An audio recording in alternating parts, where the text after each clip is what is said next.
హ్మ్. కాదు ఇప్పుడు ఆంధ్రప్రదేశ్‌లో ప్రజలు స్వేచ్ఛగా కోడి పందాలు ఆడుకుంటూ బెట్టింగ్‌లు పెట్టుకోవచ్చు. స్వేచ్ఛగా గుండాట ఆడుకోవచ్చు.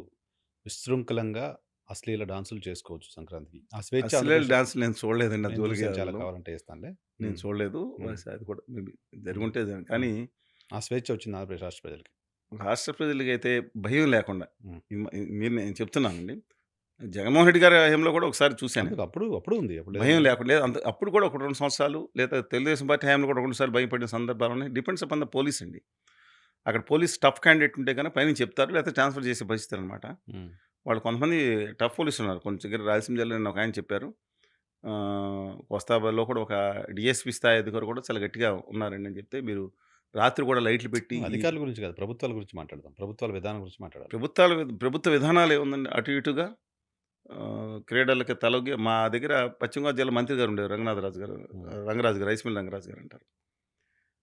అదే ఆయన చెరుకువాడ ఆ! శ్రీరంగనాథరాజు గారు. రంగనాథరాజు హ్మ్. గారు. హ్మ్.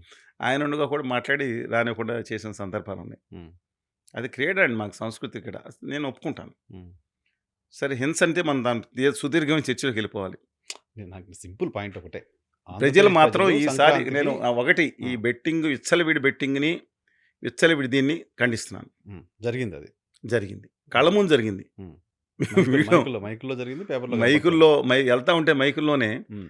నేను కోడిపందాల లోపలికెళ్ళలేదండి. హ్మ్. బట్ మ తెలుస్తది గదా! ఇంక అక్కడున్నప్పుడు లేదు ఆటోమేటిక్‌గా. నేనెళ్ళా అంటే అక్కడ బెర్దులోకెళ్ళలేదు. హ్మ్. ఏం జరుగుతుందని చూడటానికెళ్ళటం ఎళ్తారుగా ఊళ్ళో ఎళ్ళినప్పుడు పండగ ఇంకా అన్నీ ఉంటాయి గదా! పండగని కాదు గానీ హ్మ్. అసలు ఏం జరుగుతుందని హ్మ్. లోపలికెళ్ళలేదు. హ్మ్. బద్దీల లోపలికి కూడా ఎళ్ళలేదు. హ్మ్. పందాలేం వేయలేదు. హ్మ్. చూసాను. హ్మ్. విచ్చలవిడిగా సాగుతుంది. ఇది ఓకే. అది ఎక్కడికెళ్ళిపోతుందో తెలీదు కదండీ! అన్‌ఫార్చునేట్. హ్మ్. సరే.